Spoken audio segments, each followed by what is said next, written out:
Guys, it's been a while, all right? It's been a while I graced this space, okay? But now, guys, I'm back. Frank Teaches DevOps is back with a banger, guys. We are back. So today, guys, I will be looking at pySpark. Yeah, you heard me right. pySpark. Okay, okay? So this is not an introductory class. It is a bit intermediary, all right? Or I would say it's a bit intermediary class, all right? So I won't be going through the process of what is Py. I'll just tell you what PyStack is and what is being and how it's being used and what companies uses PySpark, all right? So I won't go into the detail of introductory PySpark. Okay, so PySpark is an engine. It's an engine used for processing big data. It's an engine that replaces Hadoop. I will have an introductory class where I will take my time to talk more about PySpark in the basic introductory phase. All right. So, but today I will be looking at how do you use PySpark with SQL. All right. Now let me rephrase. Let me rephrase. Okay. Today's topic is how to use PySpark for SQL operations. All right. For SQL operations. PySpark for SQL operations. All right. So it's a bit skewed, but is is is welcoming and is very fast. Now, why companies uses PySpark is because PySpark is very fast. Like I've said, PySpark is the engine, 21st century engine used for processing and analyzing what big data. Very big. Let me put it that way. Very big data. All right. So those days of the eras of Hadoop and MapReduce are gone. The era of Hadoop, MapReduce are gone. So this is the era, all right? The modern era of what? For PySpark. And PySpark has a lot of applications, right? And there are big Fortune 500 companies that rely heavily on what? On PySpark, right? So without further ado, guys, let's get started, all right? So I've already installed PySpark in my Jupyter notebook. I've installed PySpark. I've installed everything I need. Okay. So I won't go through the process again. So maybe in my introductory video, I'll put you guys through on the beginning phase. All right. What PySpark, getting to install PySpark, getting the feel of PySpark, creating sessions, and all of that. But today's video is for those who already have an idea of PySpark. Okay. And they've been contemplating how would they be able to use PySpark with how would they be able to use PySpark to perform SQL operations, right? So that is what I want to be showing in this video. Okay, so first and first, I'm going to um from import my class as well as my library. So from PySpark.sql, all right, import Spark session. So I'm creating my driver, all right, then Spark is equal to my Spark session dot builder dot get or create. Now, this get or create method, what it does is, all right, it checks the Spark engine if there is a session already. If there's a session, it will omit it and to continue. If there is no session, it's going to create a session. So this now is going to create a session for us. So I will execute this cell. Shift enter, execute the shell for me. All right. So it's coming up. So now, how do we know that Spark is up and running. All right. So what I will now execute my what? My Spark shells. My Spark shell will now what? Spin up um we show us the internal operations, all right, of what's happening internally within Spark and the Spark UI, right? So you can see here is my Spark session in memory. Now, one thing that makes Spark very, very, very fast is because of it is an in-memory kind of device, right? It doesn't operate at the top level.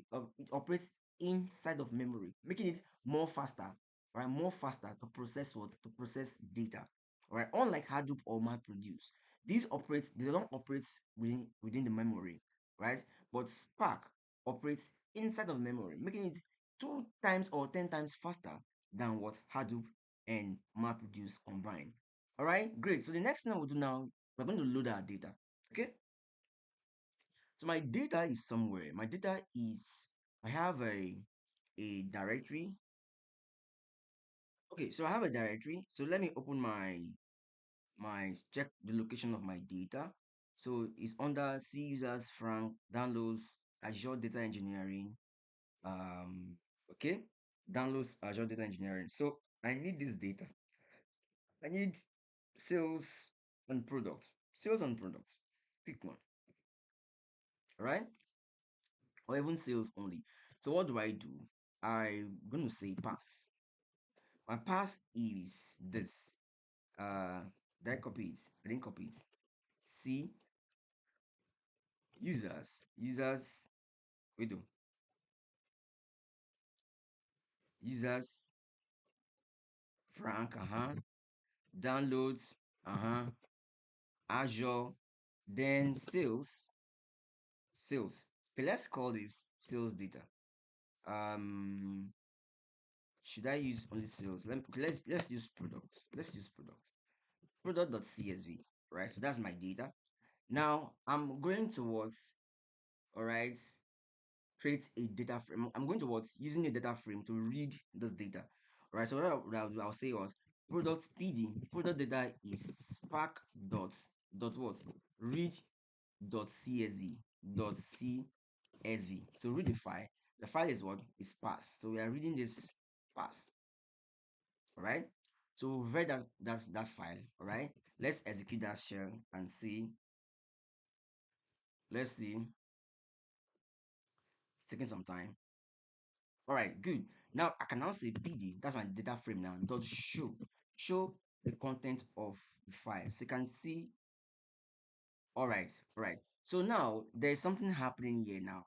So the behavior of Spark is such that when you are creating or importing when you're importing a CSV file, right? When you are reading from a CSV file, you must pass some certain arguments in the read CSV method. Okay, so the arguments are infer schema. You must take cognizance of the schema, and you must also take cognizance of the header. You can see here now. These are my headers: product one, product name, category, price, and stock quantity. However, because I didn't specify the header, Spark has replaced my header, my columns, with a CD, C1, C2, C3, C4, etc., etc. So this behavior is the nature of Spark. So to correct this, I'll come here. I'll say comma header is equal to true. I want to see a header. So I'll hit enter again, shift that. So now we now have a header, right? So we also need to set up infer schema. All right, take cognizance, recognize the schema. So I'm not gonna say infer schema. Infer schema is also what? It's also true. Let's run this, all right, and run this. There we go. All right, great. Now we can check the schema of this. We can now check the schema of these data sets. So you can come here and say pd dot print schema. So print schema, we get the schema, right? The columns as well as their data types, like the product ID. Here is shown as string. Nullable is true. Product name is a string. Category price is a double.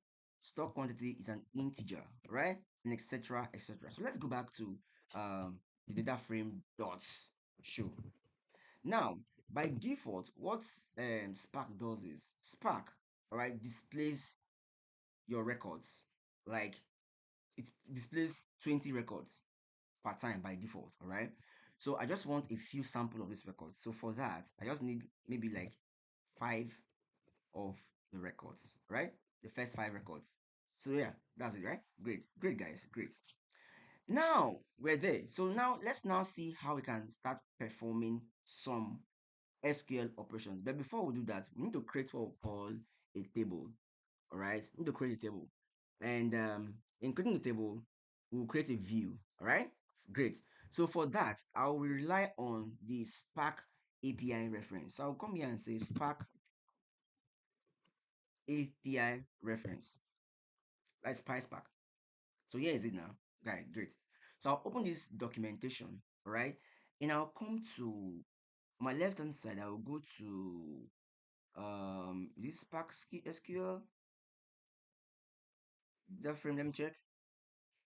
Yes. Yes, guys. So this is here. So what we'll be doing here is we'll be creating temporary view. All right. So this temporary view will enable us to perform some to perform any SQL operations within Spark. All right. So this is how you do when you want to perform SQL operations. So let me just copy. So this is it.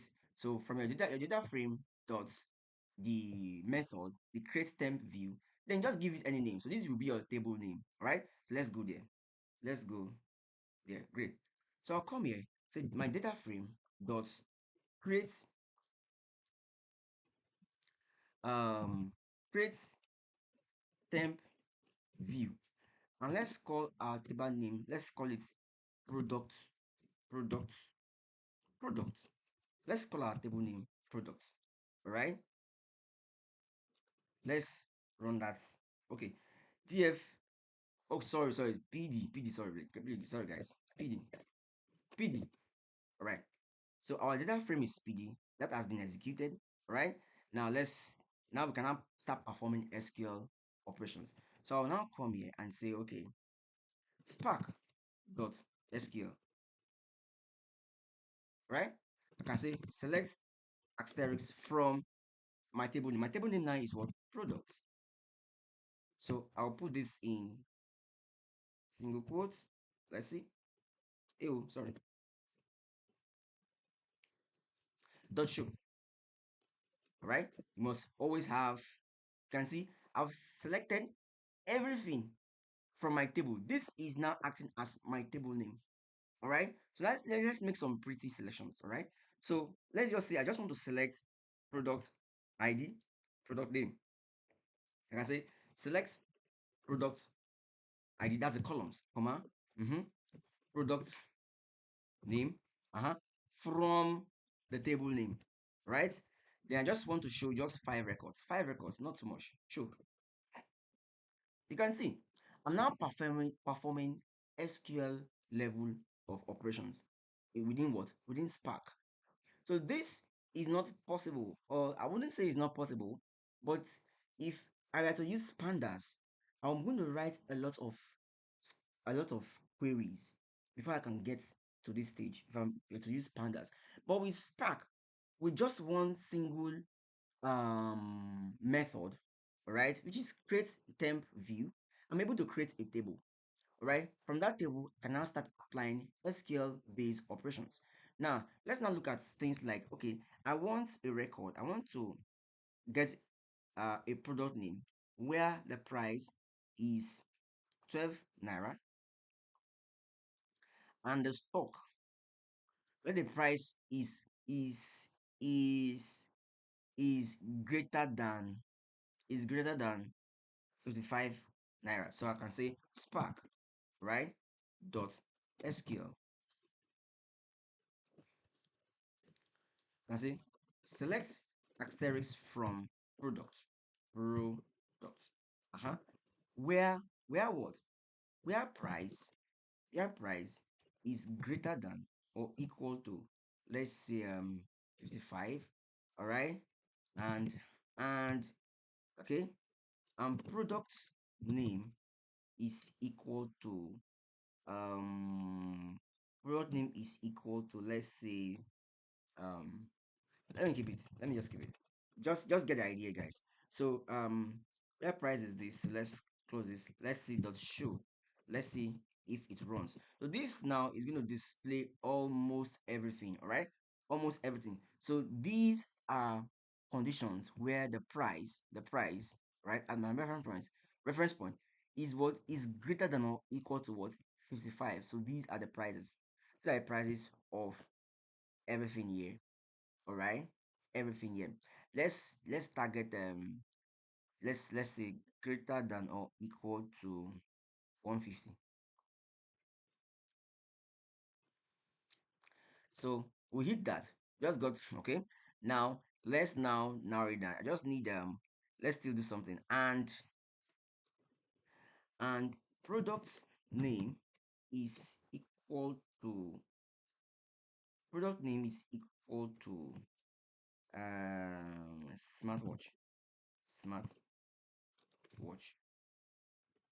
Let's see. All right, so we let's do something. So this is a string, so we must honor this string. So come over here, okay, and end this with double quotes and go back to the end and place a double quote. So this we should be fine. So you can see now it's like we only have one product, all right. Oh, just because I targeted product name should be smartwatch, right? Product name should be smartwatch. So guys, you can perform a lot of operations in here, right? So this is how you, all right, you can execute SQL native SQL queries, native SQL queries using what? Using pySpark. So guys, this is what I wanted to show you guys, and I hope this session has been very, very informative. And see you guys in my next episode. So guys, please, we have started Frank Teaches DevOps is back, all right? So this time around, we are coming from the angle of data engineering, all right? So great, guys. So great. Thank you guys. Keep following us, keep liking us, our channel. Subscribe, guys. Share our channel with your friends and loved ones, right? And keep an eye on this channel because we're going to be doing something interesting things, all right? So that's PySpark and how to use it for performing SQL native operations. Thank you. Peace out and see you guys in my next episode. So as it is now, if you're very good at SQL, you can perform n number of operations, right? N number of operations, guys, right? So that's it. Thank you and see you in the next episode. Peace out.